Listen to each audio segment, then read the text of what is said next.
Hi, guys, and welcome back to another episode of Vulnerable. I am your host, Chelsea Vaughn, and I'm doing a solo episode today. So, I wanted to do like a fun, spicy solo for you guys. You guys know I don't love to talk about The Bachelor. Like, that's not the reason I started this podcast. I wasn't like, I really want to have a Bachelor pod. No. But I throw it in every now and again. I have my Bachelor guests on and I talk about like other topics. But today, I actually want to talk about the topic, and I want to talk about kind of behind the scenes stuff. So, there's a lot of misconceptions about what goes on in number one, reality TV and The Bachelor specifically. So, I want to do the top 7 biggest misconceptions about The Bachelor.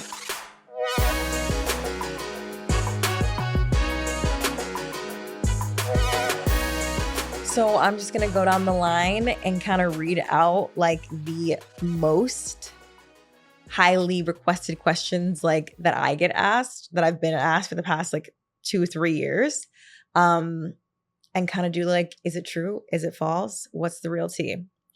So number one misconception is that the show is scripted or that reality TV is scripted. It's like the number one question anyone asks me when they come up to me is it real? Like, was it real? Did you have a script? Were the producers feeding you lines? And I can't speak on any of the other reality TV shows. I don't know what happens there. I don't know if they have scripts, but for the most part, the reality TV like love space, I think, like falling in love shows, they don't have scripts. Like The Bachelor, they don't have a script, as far as I know. They didn't have a script. They never gave me a script. There was no script told to me. No one ever told me to say lines. Like we're not actors. I'm definitely not an actress, but there's definitely not a script. Like that's absolutely, completely, and totally false. Obviously, like it kind of reminds me of like The Hills or Laguna Beach when they would speak out and say like, they would put us in certain situations, but certain situations and hope that there were certain outcomes. I'll say that. But no, there was never a script or somebody being like, Chelsea, say this when you talk to somebody. I don't know what other people were being told. I'm speaking purely from my own personal experience, but I was never told, Chelsea, say this to so-and-so. So there's no scripts. Number 2, biggest misconception is the feelings aren't real. This is like a complicated one because that's not true. The feelings are absolutely real when you're there and when you're in it. But like, keep in mind, you're in a complete bubble. Like you are in this little world that's not real because you don't have your phone. You can't talk to anybody that's close to you in your life. You have no connection to the outside world. You can't watch TV. You can't listen to music. Like it's just, you're not in reality. But the reality that you're in is real at the time, if that makes sense. So like everything that I felt and went through, and like if I was sad and I cried, if I was angry, like if anything, all of those feelings were real at the time. But I think when you leave the show, go back out into real life, you realize things were more magnified when you were there. So like, let's say I was falling in love on The Bachelor, which I wasn't. Let's say I felt like I was falling in love and I left the show, and then it's kind of like you get to zoom out and you can really see like, wait, I thought I was falling in love with this man, but like in reality, like I actually don't know him very well at all. Like the amount of time that we filmed and the amount of time that you actually get to spend with The Bachelor, very, very, very small amount of time. So I think once you remove yourself from the situation, it's like when you're this close to it, it feels like, oh my God, all this is real. Everything's happening so fast. Like this is such a dream, like such a wonderland. And then you step back a second and you're like, girl, like I was tripping. I was not even close to in love with this person. And I think what's funny is I didn't have this experience because I didn't make it to hometowns. But it's like when people make it to hometowns and their families get involved or their friends come, it's like the two worlds combining. So I feel like that would be the most confusing thing in the world because my worlds were very separate. And I feel like I'm so happy that I got cut before my family got involved and came, because I think it would have been really, really like crazy and confusing. And I also think that's why a lot of people, when their family and friends come, self-eliminate afterwards because I think it's like a mirror and your real people are there and they look at you and they're like, are you sure? Like, is this really what you want? Like, it doesn't seem like this. Like, you don't seem like yourself. And then when you have that little dose of actual reality, it's like, oh shit, they're right. Like, these are people I trust. Like, I'm going to get out of here. But that's just my opinion. Third misconception is that we get paid a bunch of money to be there and that we want to stay around longer so we can keep getting paid. So for some shows, people get paid weekly on a weekly basis. And that is an incentive for them to stay on longer, because it's like, okay, if I'm on the challenge and I make it to week 7 and I'm getting paid like $3,000 to $5,000 a week, like, of course I want to stay. For The Bachelor, you don't get paid at all. Nothing. Nada. The only person that gets paid is the lead. And all of the contestants for all seasons, as far as I know, up to my season, no one's getting paid anything. You don't get paid weekly. You don't get paid a lump sum. You don't get paid at all. So the only incentive to stay is, one, if you're interested in the person you're dating. And I don't know, what would be another incentive if you just like want to avoid your real life? I don't know, like get more screen time. But you're not getting a check of any kind. Like, you are not getting paid ever. No one that's been on The Bachelor has been paid, as far as I know. And speaking of money, another misconception is that production pays for the clothing, the gowns, makeup, hair, nails. There's people on set. None of that. So everything that we wear every day when we get ready, all of that is done by ourselves. You have to pack and bring all of your stuff. It's all your own clothes. Like, I bought my own stuff. I actually borrowed a lot of stuff from my roommate and from like, I have connections in the fashion industry. So like, I borrowed stuff from some designers. Even my night one gown was like from a designer that I've walked in Fashion Week for. So like, I was lucky for that. So I didn't spend a ton of money. If I'm being totally honest, I think I spent like maybe $1,000 total. Like, I bought a bunch of Zara stuff. Like, I bought a bunch of stuff from ASOS. Like, and I borrowed some stuff. So $1,000 was really not that bad because I had no idea how long I was going to stay. So I was like, okay, let me buy like, and I also didn't know where we were going. So I was like, let me buy like cold weather stuff, bikinis if I'm going to be in a hot tub, like a gown for if I make it to the final rose and get engaged, gowns for rose ceremonies, like cocktail party dresses, after parties, like the things you have to think about and then pack for. Like, you want to be prepared because what if you're the one-off chance that makes it all the way to the end?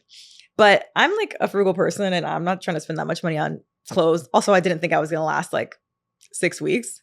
Not that I don't believe in myself or anything, but like, you just really never know. So like, by the time I got to the week before I was eliminated, I literally had one dress left. And I was like, okay, if I don't go home tonight, like, I'm going to have to start borrowing like some of the other girls' clothes. And towards the end, like, we were kind of swapping dresses. Like, okay, did you wear this one on night one? Okay, nobody's going to notice if I wear it on like the 6th rose ceremony. So like, let's just like switch things around because we're running out of shit. So I was like, okay, if I don't go home tonight, I have nothing left to wear. But I did go home, so it was all good. But the misconception is that like, there's a hair and makeup artist and there's a wardrobe stylist. Nobody gets that except for the lead. So everything that you see the girls wearing or the contestants wearing, they brought themselves and they did their makeup themselves. And I'm not a makeup girly, as you guys know. So I struggled with the makeup part because I was just like, I don't want to do this every day. Like, I just don't get dolled up like that every day. And also, I don't know what I'm doing. So like, a lot of the girls would like help each other. Like, Rachel would literally do my eyeliner on the floor every day before like rose ceremony. She would do everyone's eyeliner. And I feel like I learned a lot actually on the show from like other girls and how to do makeup, because some people were like actually pros. And then by the end, I was kind of just like, I'm actually really tired of doing this all the time. So I just like, as the show goes on, you just slowly see me like putting in less effort and way less makeup. Like, I feel like at the end, you can tell like you're getting close to the end because a lot of the girls will just stop trying as hard. But yeah, none of that's paid for. Everything you have to do yourself. Number 5, I think I'm on number 5. Number 5 is that everyone goes on the show for clout or to become famous. This is just not true. Like, speaking for myself, like, I went on the show because I actually genuinely thought I would have a connection with the person that was the Bachelor. But for my season, I already knew it was going to be Matt James. So I already knew, okay, he's my type. I'm into him. He lives in my city. We could have a connection. When I signed up for it, I knew that. A lot of people sign up for the show and don't even know who the person is. So like, I could see the other side of how people think like, okay, you didn't even know who it was. Like, obviously you signed up just for clout. Maybe some people do. I can't speak on it. But I think a lot of times the women specifically, I think the women actually like sign up more for, I'm like, how do I want to say this? Like, I just feel like everyone that signs up for the show is a hopeless romantic a little bit, like has a little bit of that in them. Like there was a small part of me that thought like I could actually be that person that ended up with the Bachelor and got married. Because there are like very few small stories of people that actually do and are still together. Obviously, Bachelor doesn't have a great track record. So like there's not that many people still together. But there are some, like it could have been me. Like you never know.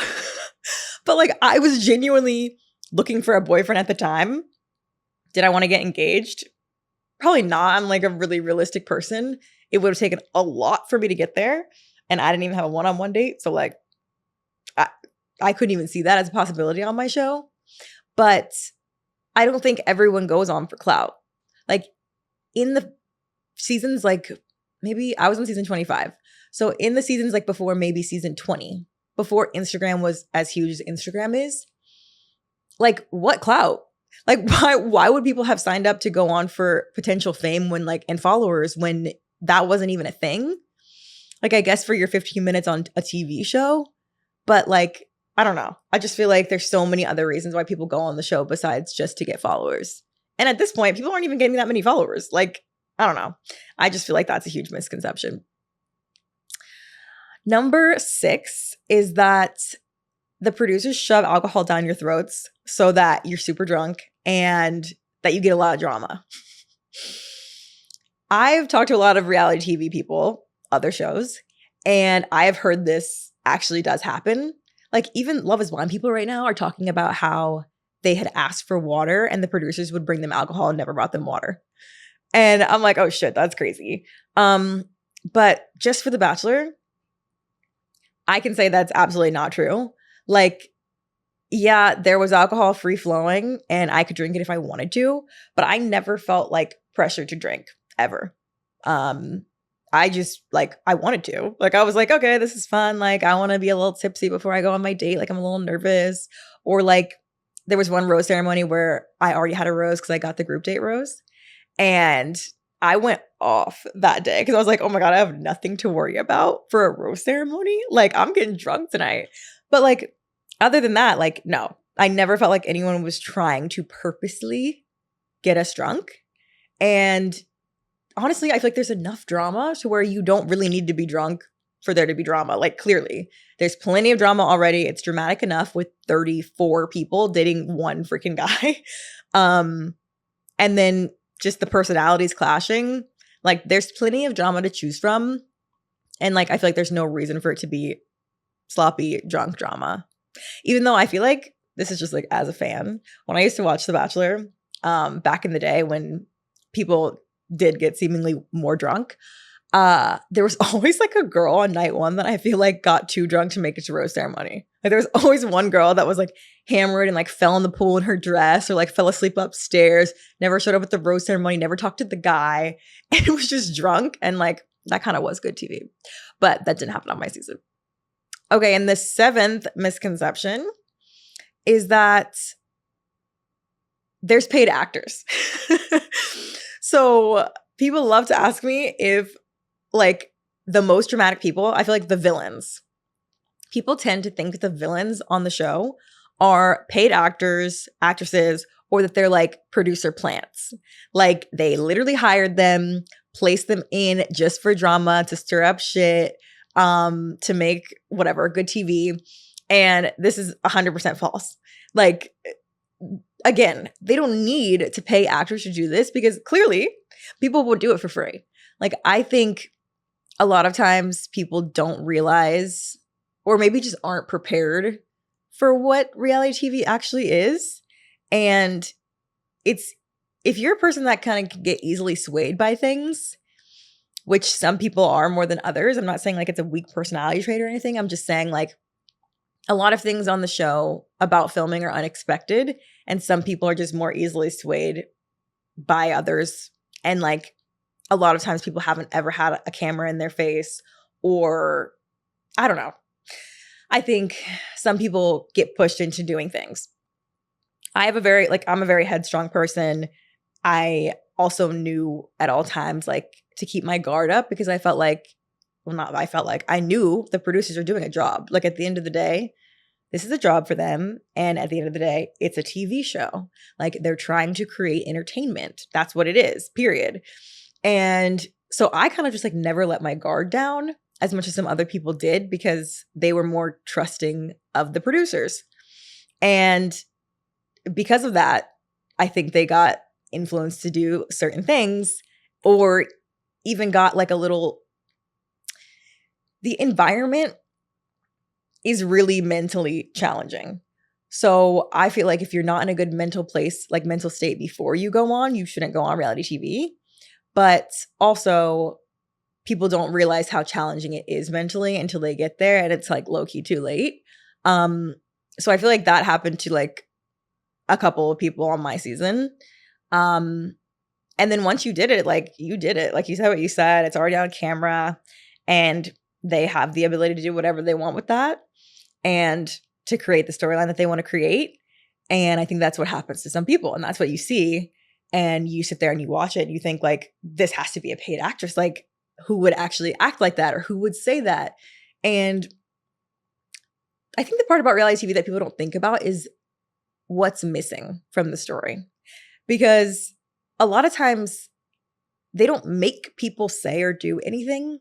But if you're telling someone a story and you just leave out a lot of parts, it's a very different story. So a lot of reality TV is just the parts that aren't shown to you.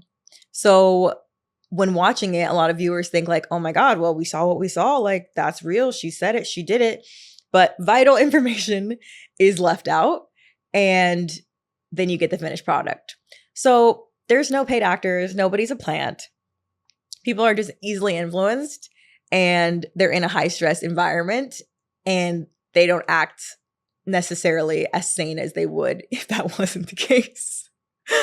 And then it comes out with, you know, the finished product that you guys see, and you think people are absolutely insane and there's no way they couldn't be an actress. But as far as I know, as deep as I'm in Bachelor Nation, there have not been any paid actors, unless that's above my pay grade, and I just truly don't know. But I really don't think so. Yeah, so those are the top 7 misconceptions about Bachelor World, Bachelor Nation, The Bachelor. And I hope you found that interesting. I probably will never talk about this again on my podcast. But I think it was like a fun little lighthearted thing to touch on. And I think I like recently just talked to Rachel Lindsay on my previous episode. And I feel like, I don't know, sometimes I like want to stay away from the topic of Bachelor, because I'm just like, ugh, like I feel like it's beating a dead horse at this point. It's like, okay, you guys know that's how I got my platform. That's how you know me. That's how you found me. But like, it's always nice to throw in a little something spicy, a little teaser, a little something fun. So that's what this is. I just felt like giving you guys the tea and the inside scoop. But if you want to watch the full episode, we're on YouTube at Vulnerable Pod and TikTok at Vulnerable Pod. And if you want to follow me, if you definitely should, I'm at Chelsea Vaughn on Instagram, at Chelsea Vaughn _ on TikTok. And that's really it. I will see you guys next episode when I have my next guest.